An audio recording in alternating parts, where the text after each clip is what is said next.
For 18 years, the Bible appears to fall silent. From the moment Jesus speaks in the temple at age 12 to the moment he appears at the Jordan at 30, not a single recorded word, not a single event, not a trace. But was it truly silence? Or was it the kind of silence that conceals glory, the kind heaven uses to shape destiny? Because while the world went quiet, God was writing a chapter far from the eyes of men, hidden, preserved, and waiting to be uncovered. And perhaps, the answer has been quietly resting in the East, in a Bible the world seldom speaks of, the Ethiopian Bible. 81 books. A canon older than what many of us grew up reading.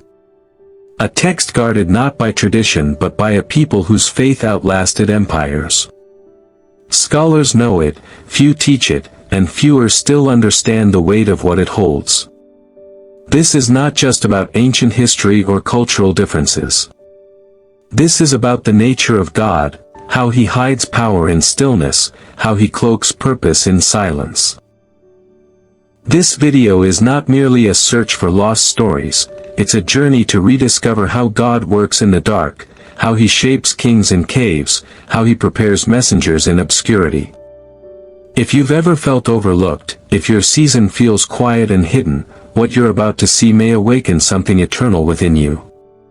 Because when God is silent, he is never absent. And when history forgets, heaven remembers. Stay with me. By the time we reach the end, you will understand why your silence may be the very proof that God is near. Now let's dive in, the missing years of Jesus, shocking truths hidden in the Ethiopian Bible. Section 1, The Silent Years, a Divine Mystery. There is a silence in the scriptures so profound, it causes even the curious to pause. A silence not of omission, but of intention. From the moment Jesus, at age 12, stood in the temple, confounding teachers with wisdom beyond his years, until the thunderous emergence of his ministry at age 30. There is no written word. 18 years. 18 hidden years. But what kind of silence is this? This silence is not emptiness, it is a veil. A mystery guarded by the Spirit. A stillness where heaven was working while the earth was unaware. We are told in Luke 2 verse 52 that Jesus grew in wisdom and stature, and in favor with God and man. That one verse is all we're given. And yet, that single line holds oceans of divine strategy. Because God does not waste words. And he never hides a thing without a reason. What happened in those silent years? The Ethiopian texts, ancient writings preserved in a Bible older than most, untouched by many Western scholars, offer shadows of revelation. They hint that Jesus' life was far from ordinary during those years. Not merely growing quietly in a carpenter's home, but journeying into lands rich with spiritual heritage, Ethiopia, Egypt, and beyond, places where the wisdom of the ancients was kept alive by prophets and priests. Along the banks of the Nile, he absorbed sacred knowledge passed down through generations, the hidden meanings in the scriptures, the rhythms of the stars, and the mysteries of creation itself. In the vast deserts where prophets once walked, he fasted, prayed, and wrestled with the depths of his calling. There, the disciplines of silence and solitude shaped his spirit, just as they shaped Moses before the burning bush encounter. In these sacred places, Jesus was not a passive observer but a diligent student of divine truth, aligning his spirit with the fullness of God's purpose. This was the refining fire, shaping his heart, mind, and spirit. It was a period where he embraced both human experience and divine revelation, learning the balance of humility and authority. A time when the foundation for his earthly ministry, his miracles, his teachings, his compassion, was being laid deeply in the silence. Isaiah 49 verse 2 declares, "He made me a polished arrow and hid me in his quiver." What do you do with a polished arrow? You don't parade it. You don't display it. You hide it, until it's time to strike. God was not delaying Jesus' ministry. He was sharpening it. This silence is the same kind that wrapped around Moses for 40 years in Midian, a prince turned shepherd. Not forgotten, but formed. Because divine assignments are always born in hidden places. In the waiting. In the wilderness. In the years no one records, but heaven watches closely. Ecclesiastes 3 verse 1 reminds us, to everything there is a season, and a time for every purpose under heaven. That includes the season of silence. The season of obscurity. And the season when nothing makes sense to those watching, but everything is aligned in the eyes of God. Child of God, have you ever walked through that season? When God feels quiet. When your prayers echo into nothingness. When doors don't open, and recognition doesn't come. When it feels like you're doing everything right, but nothing's moving. That's not punishment. That's the quiver. That's the cave where God hides his chosen before the roar. That's the time when the Father is shaping something sacred in you, something that cannot be rushed, something that must not be exposed too early. Don't despise it.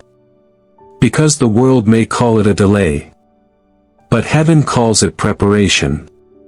You see, what is hidden by man is never hidden from God.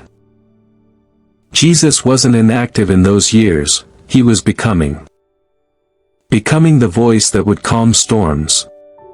Becoming the lamb that would bear sin. Becoming the Redeemer who knew both majesty and meekness. And when the time was right, he emerged not with noise, but with power. Section 2, the Ethiopian Bible, what Western Christianity overlooked. There is a river of truth that has flowed from the throne of God since the beginning of time. But men have built dams. They've filtered it, reduced it, divided it, until only drops reached the thirsty. But not all rivers were tamed. Some continued to flow, hidden in the hills, carried in silence by those the world ignored. And one of those rivers, perhaps the most overlooked, is the Ethiopian Bible. It is not just a cultural relic.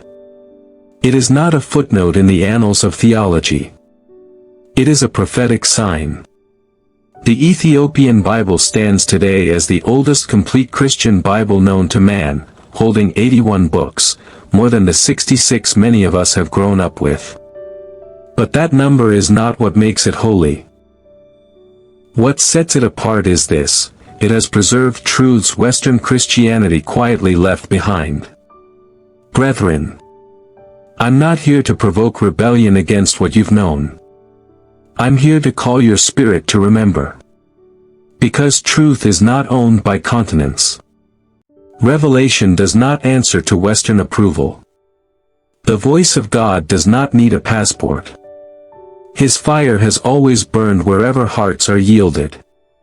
The Ethiopian Bible carries within it texts that give fuller pictures of Enoch, of Mary, of the early church, of the war in heaven, books that were treasured by the first believers, but later dismissed when the political hands of empires shaped the Christian canon into a more convenient shape.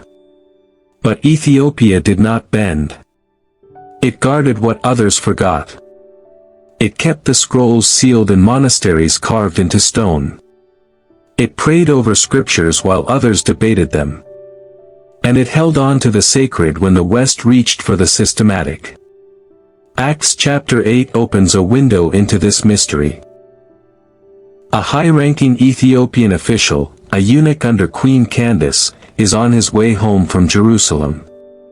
He holds the scroll of Isaiah. He reads, but cannot understand. And the Spirit of God sends Philip, not a theologian, not a bishop, but a vessel, right into the wilderness. There, for the first time in recorded New Testament history, the gospel is received not by Europe, but by Africa. The first baptized convert after the resurrection of Christ was not Roman, not Greek, but Ethiopian. So beloved, why is that story so rarely preached? Why has this moment been tucked away like a forgotten footnote in Acts, when it was clearly a turning point in the divine timeline? Because we've been trained, subtly, historically, systemically, to equate truth with the West. To assume that if a revelation doesn't come dressed in European tradition, it must be lesser. But God never made such a covenant. Psalm 68 verse 31 thunders. Ethiopia shall soon stretch forth her hands unto God. That was not poetry, it was prophecy. And it was fulfilled long before Europe lit its first candle of revival. And yet, even today, many still cannot see it. You see, the Ethiopian Bible represents more than forgotten books. It represents a truth we've buried. God does not need our permission to speak. He does not conform to our seminaries or synods. His truth is not owned, it is revealed. And when it is revealed, it is never bound by language, skin, or geography. Amos 3 verse 7 tells us, "Surely the Lord God does nothing unless he reveals his secret to his servants the prophets." And some of those prophets walked barefoot in Africa. Some of those scrolls were written under African stars. Some of that truth is still waiting to be discovered. So the question is not, why didn't we see it? The real question is, will we humble ourselves to see it now? Because pride can be a louder teacher than the Holy Spirit. And if we are not careful, we'll close our hearts to truth simply because it wasn't born where we expected it. So what else have we missed? Because we assumed the voice of God only speaks in our language, only to our people, only through our lens. The Ethiopian Bible is not a challenge to your faith. It is an invitation to deepen it. It is not strange. It is sacred.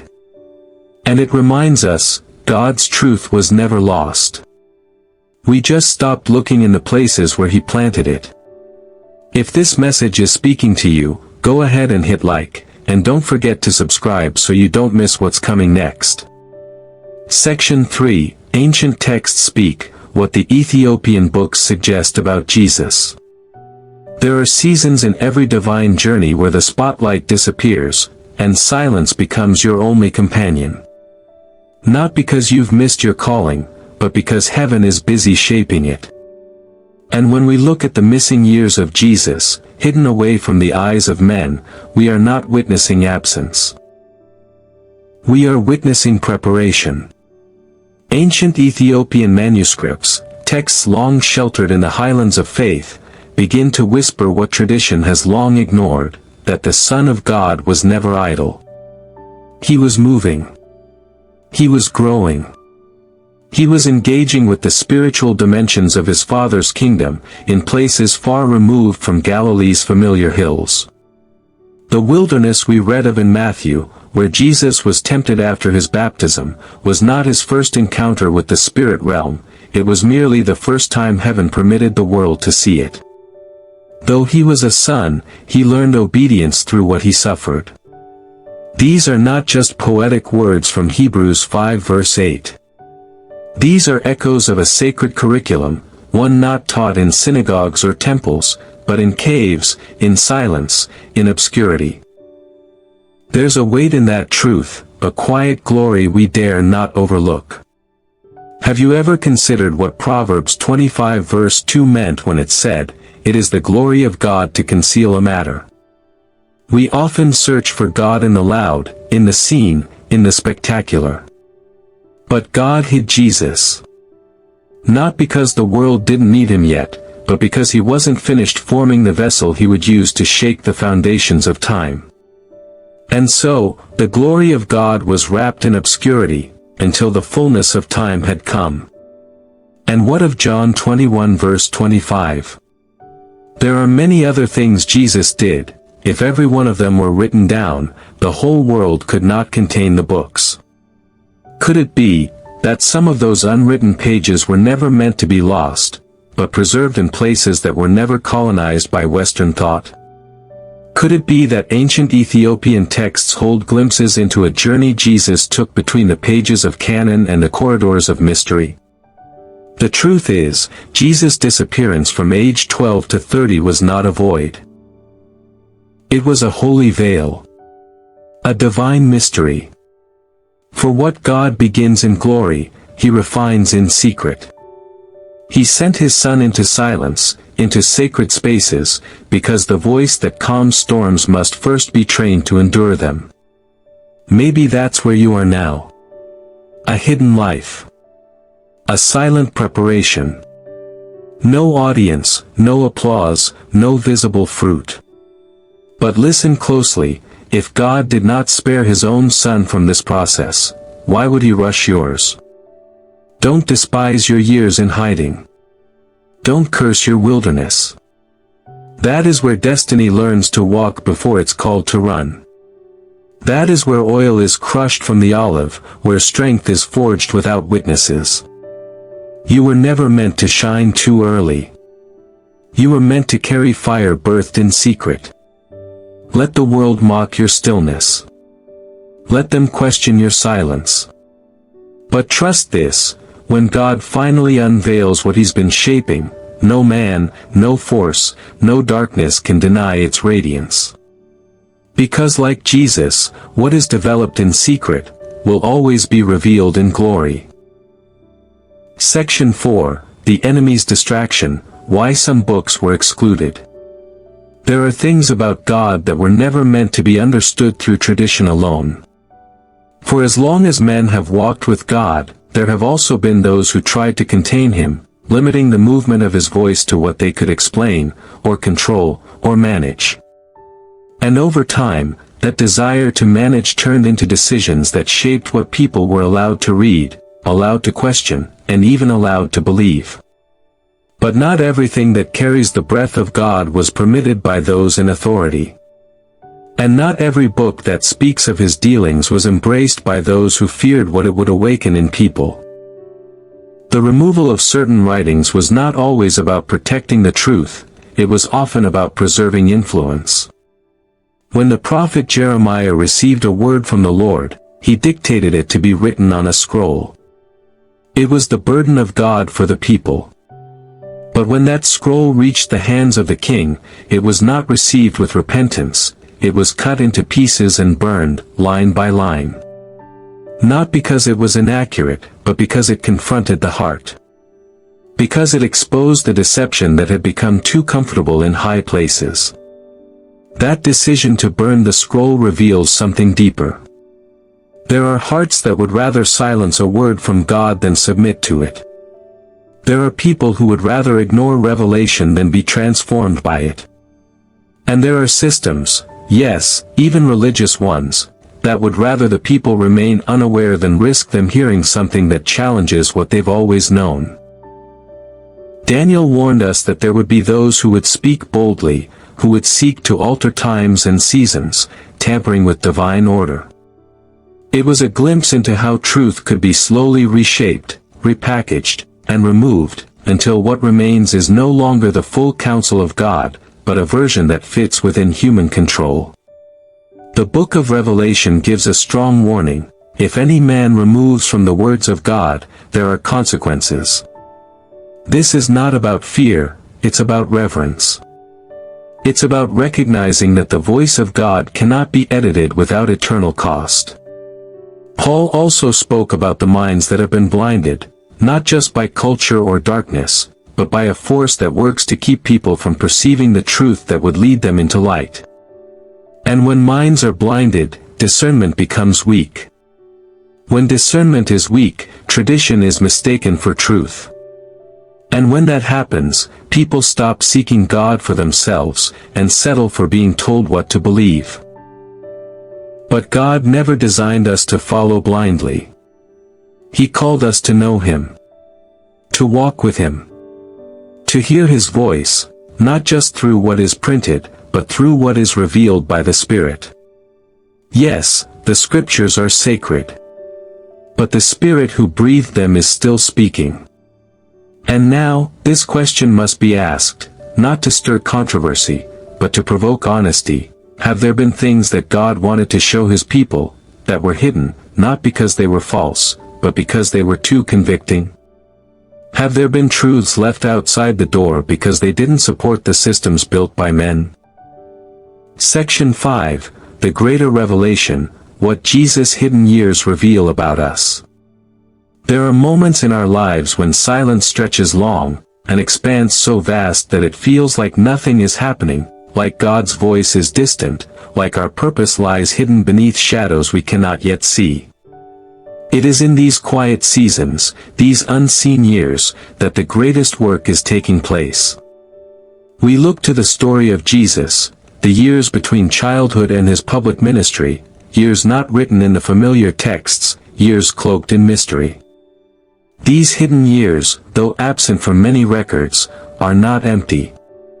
They are sacred, fertile ground where preparation takes root, where purpose begins to breathe. Consider this, the silence is never void.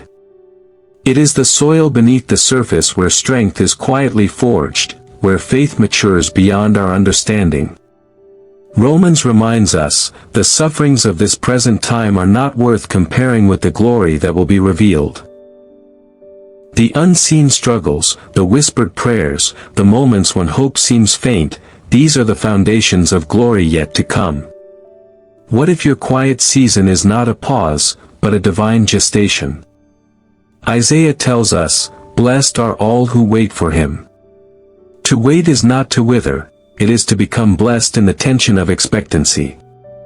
The waiting season is a divine workshop where patience becomes power, where character is sculpted by the gentle hands of grace. It is here, in this sacred interval, that your spirit is being readied for what lies ahead, much like the hidden years of Jesus, whose preparation was unseen but unstoppable. And the prophet Habakkuk offers a profound encouragement, though it linger, wait for it, it will certainly come and will not delay. This waiting is not in vain. It is a divine timing, perfect and purposeful. God's work beneath the surface is slow, but it is sure. It moves with the precision of a master craftsman, whose patience never falters, whose plans never fail. Why was this time hidden? Because some of God's deepest work must be underground, where roots grow strong and unseen before the fruit reveals itself to the world. Your silence, your waiting, your preparation are all part of this sacred process. You are not forgotten. You are not forsaken. You are in the hands of the one who saw fit to prepare Jesus in quietude before he stepped into his divine mission. So I ask you now, what season are you in? Are you hidden, waiting, preparing? Or are you stepping into the light, bearing the fruit of your silent labors? Let the story of Jesus speak to your soul. Your silence is not emptiness, it is preparation. And the same God who prepared him is preparing you. Hold fast. Lean into this sacred time. Trust the invisible work. Know that in due time, your purpose will emerge radiant and undeniable. If this message resonates within your spirit, share it with someone walking through their own silent season. They need to hear that it is not the end, but a beginning. And if you feel moved, I invite you to reflect and share below. What do you believe about these hidden years? What is God preparing in you right now? Remember, the silence is never wasted. It is the quiet before the mighty roar of destiny.